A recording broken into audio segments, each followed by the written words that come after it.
Good afternoon, subscribers, YouTube friends, and YouTube watchers. Today we have another build.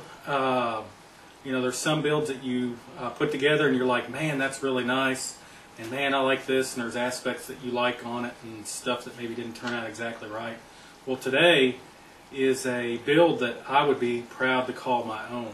That is how impressed that me and Bill were with, after we got all the components together. Of course, the components are all top-notch. There's really nothing in it that is has a handicap to it.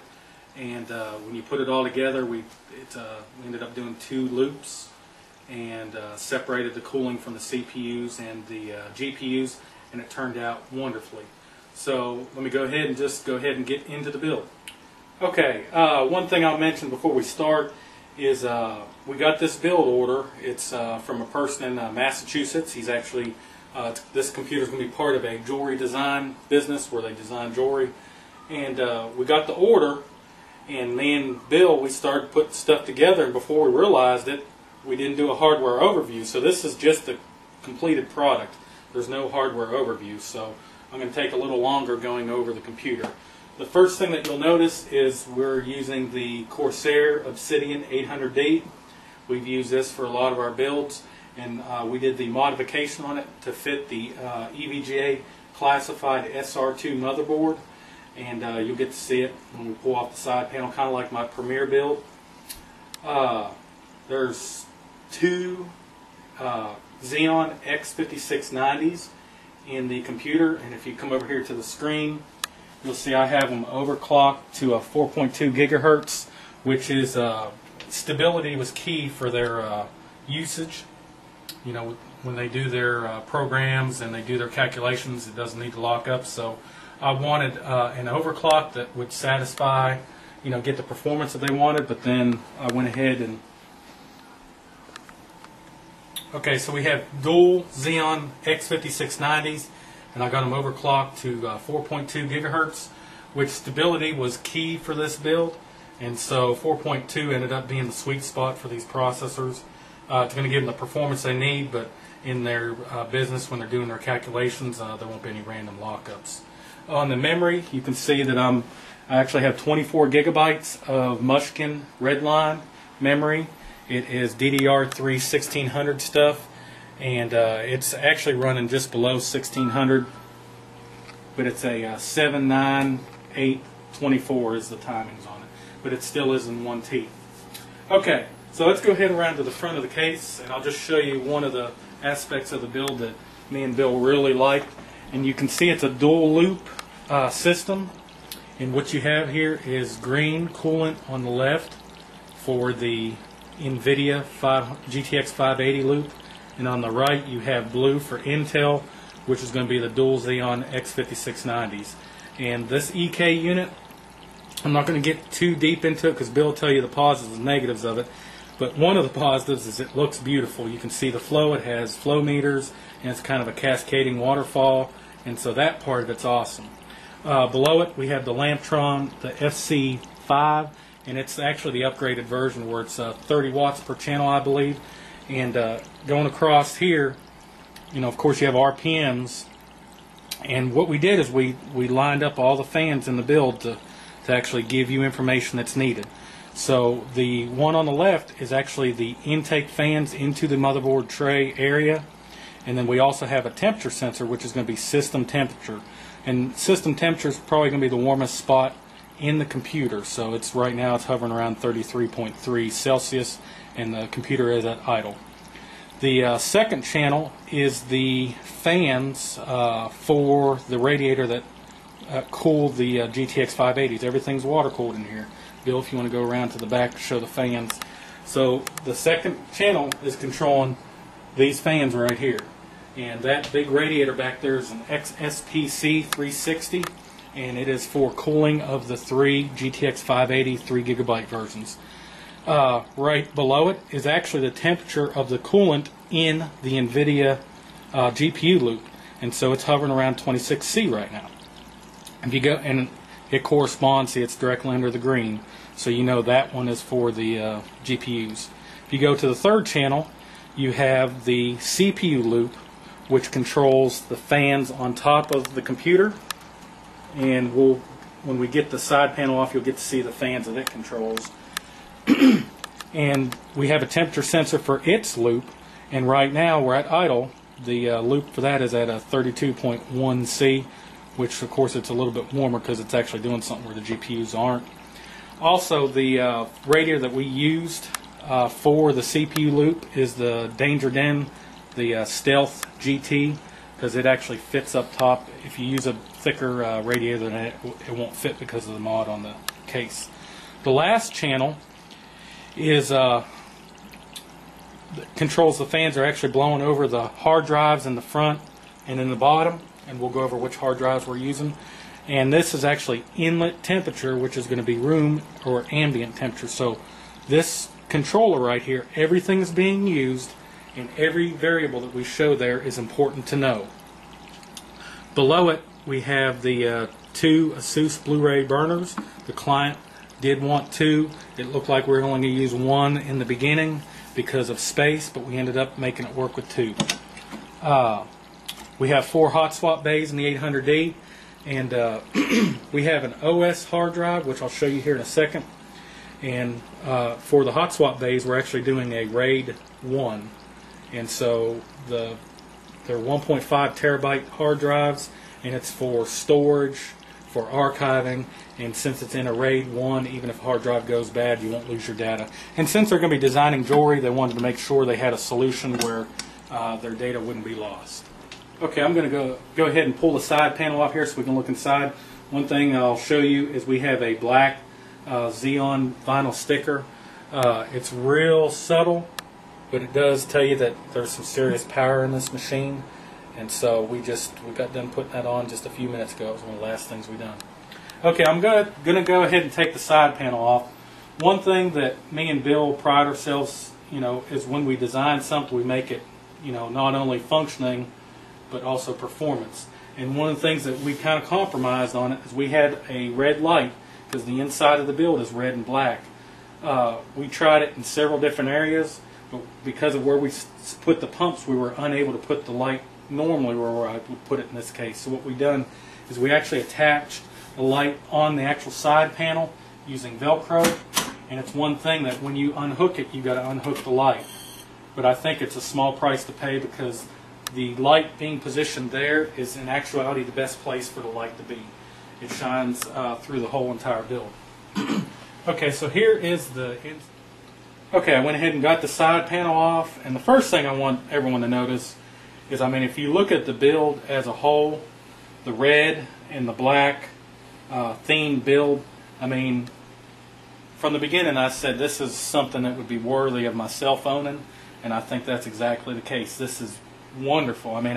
We were so impressed with the way the water loop went, which Bill described in a little bit, and all the touching, all the final touches. And what I mean by that is, let's start off with the bottom here, where you have the, we went with the Thermaltake Tough Power Grand 1200 watt power supply, and as you can see, it's a black power supply with a red stripe, and all the cabling has red connectors, which fits the theme of the build perfectly. Okay, and the fans that we're using for the build are the AeroCool Shark series fans, and in my mind, these are some of the best fans you can get. Not only is the red a true red color, some manufacturers have a hard time making red for some reason. I have one in the package right here. What I like about it is if you turn it to full 12 volts, it makes some noise, but you get some airflow. You can turn it down, and they're silent, and you still have airflow. And then, of course, the red color on them is perfect. And so I've used them in Client Build 5, and I've used them in this build. I think there's 6, 7, 8. There's 8 of these fans in this particular build, and I think they do a great job. Okay, so we covered the power supply. Now if we go up into the motherboard tray area, of course we're using the EVGA classified SR-2, and we're running 3-way SLI. This is the EVGA GTX580s, and they are the 3 GB versions. We decided to use the tried and true Creative Labs X-Fi for the gaming sound, which does an excellent job. And for the memory, we went with the Mushkin red line, and these are actually 4 gigabyte modules apiece. So there's 12 gigabytes here, and then 12 gigabytes up here. So that's a total of 24 gigabytes. And of course, the red with the black, we use black tubing, looks wonderful. I'm really happy with it. Now, if you look up top, you can't hardly see it because it's a thin radiator, but it's like I said before, it's the Danger Den, the Stealth 360 millimeter radiator, and all it's cooling are the 2 CPUs, and I think it does a good job. And then for the loop for the graphics cards out back, you have the XSPC, their Extreme 360 radiator. What we use to mount the radiator out back is the Coolants. It's the Coolants bracket. I'm not real sure the model number. When I first got it, it looked big and gaudy, and I didn't much care for it. But after we got to use it, there's a way you can quick disconnect it, and I mean, it's really well designed. Everything I get from Coolant seems to be well designed, so I'm very happy with that. The pumps, I'll let Bill go over the pumps and the fittings. Down below, which you can't see, is the operating system drive, and what it is, you can maybe see some of it in there. It is the Intel SSD. It's the 510 series, the 250 gigabyte version, so that actually has the operating system on it. And that was not our first choice, but we ended up having some failing hardware. We went with the Velociraptor first, the 600 gigabyte version, but it was actually DOA when we got it, and so we used that time to go ahead and get the SSD that we wanted from the beginning. Okay, we've kind of looked over the hardware and kind of what we're using for the build, so I'm going to hand over the rest of the video to Bill. He's going to go over the water loop and the components that were used in it. Okay, if we want to come around to the front, again, we'll start with the reservoir. It's 2 separate loops, one for the GPUs and one for the CPUs. So starting with this, we'll start with the GPUs first. Starting with the reservoir, the suction for the pump is down here at the bottom on the back side of the reservoir. And unfortunately, you're not going to be able to get a very good look, but the reservoir actually stops about right here. It's not a very deep reservoir, but what that let us do is get a whole bunch of stuff in between the pumps and the reservoir in this area. Right below the reservoir is that fan controller, so that gave us a little bit of room down here where we could mount these pumps up high. And what we did is I went ahead and just made a bracket that comes about back to about here. Just a bracket that would be able to mount these two. They're alpha cool version of the MCP655 pump with this acetal piece on the front for the actual pump inlet and outlet. But we were able to mount these pumps here with the 2 optical drives below it, and that gave us plenty of room in the middle to put a whole bunch of different stuff. In the reservoir, there's a light in each reservoir bay, so you can see the 2 different colors. We have temperature sensors for both loops. Those are going through the Coolants block that has the temperature sensor in it. And then you have the inlet and outlet for each loop coming into the reservoir. Actually, the return line for each loop actually goes through that temperature sensor. And then, of course, all the wiring for all the fans is back behind here. So this was probably the most difficult part of the build, was measuring everything, getting everything to fit properly, and knowing that we would be able to have all of those pieces connect in this amount of area. But getting the pumps mounted up here, we thought was worth all that time and effort. We spent quite a bit of time working on that, but I think the final result is pretty good. So again, coming from the GPU loop, the suction for the pump is actually down low, and it comes out, and comes up, and then comes into the top of the pump. Now this pump block will allow you to have intake and output on either side. So we just had to put 2 blanks in, but the inlet for the pump is here, goes through and comes out of the pump, goes down into the graphics cards, and you'll notice we have it in parallel. So it's going through all 3 cards at the same time, and then coming out this side, going up and out the back of the case, where we put a grommet at the upper vent area and then into the radiator, and that goes through the radiator, comes back in, and it's very difficult to see, but we did it this way on purpose. All the tube and the return lines are both for both loops is actually up here, but the GPU is actually the top line coming back, and then it comes back into the top, goes through the temperature sensor block, and through the flow meter in the bay reservoir. Very much the same idea for the CPU loop. Again, just on the other side, it still starts out low, comes up, and comes into the top of the second pump, then comes out of the pump and goes directly into the first CPU. And these are the EK, what are they, the EKF? String. Yeah, Supreme HF water blocks, and these are actually the red acetal with copper base. So it comes into this 90 and then goes into the first water block, comes out of that first water block, loops into the second water block, comes out of the second water block, directly up into the radiator on top. And it comes out of the radiator. We had in order for it to look a little bit cleaner, we ended up putting 2 90s here.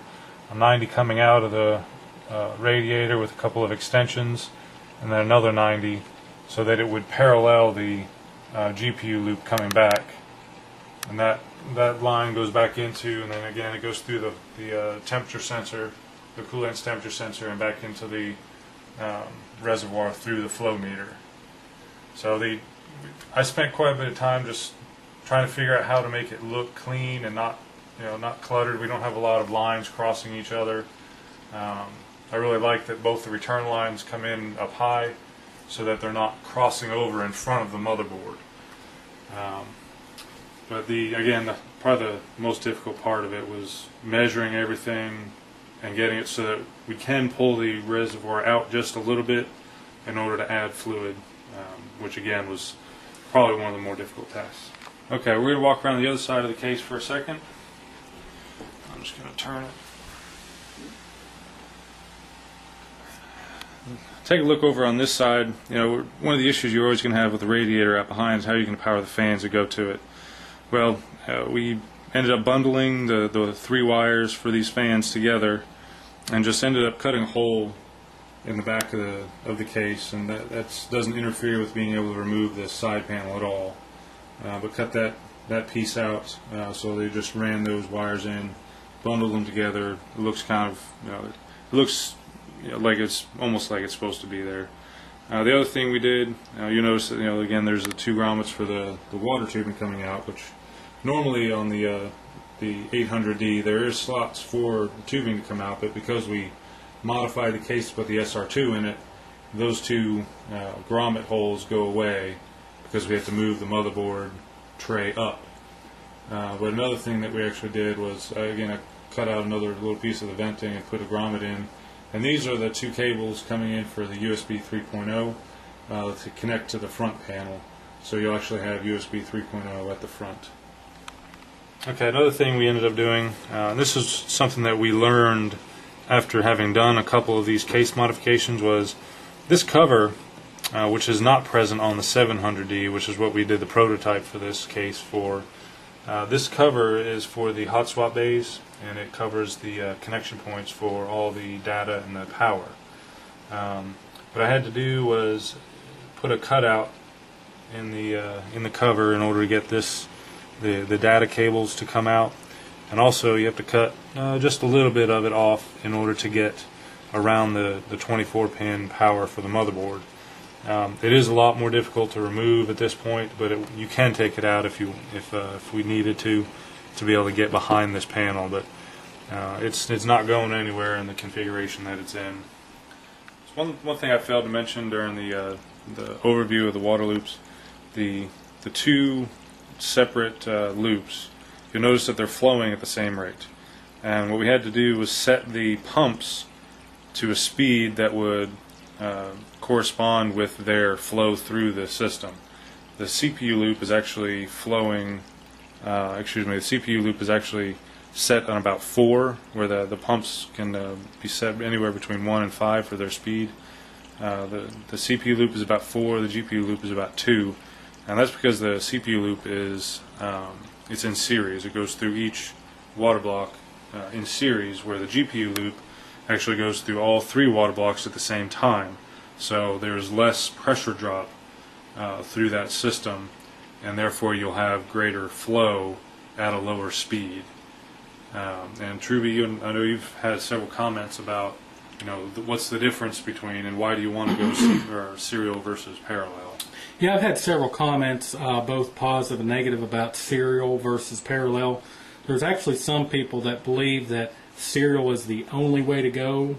There's no reason to do parallel, and there's actually some people that think parallel is the only way to go. And depending on what pump you're using and the type of loop you have, will dictate which way is best to go. And you can have successful loops in both parallel and serial versions.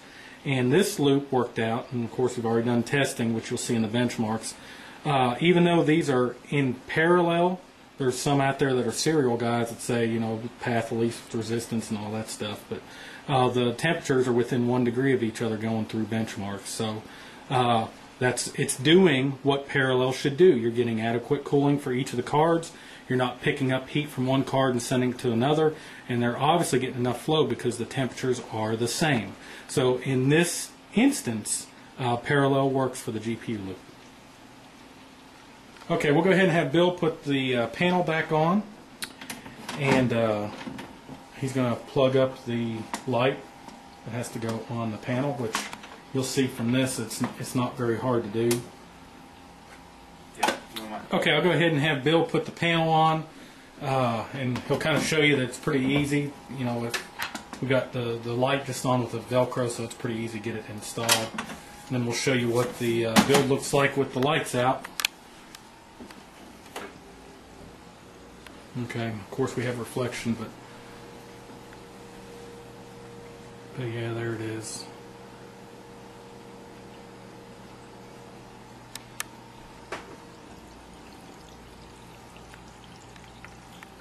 Okay, well, hopefully you've enjoyed today's build overview for the Massachusetts build. It's actually going to Boston. Let's go ahead and get into some benchmarks and see how it performs.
you.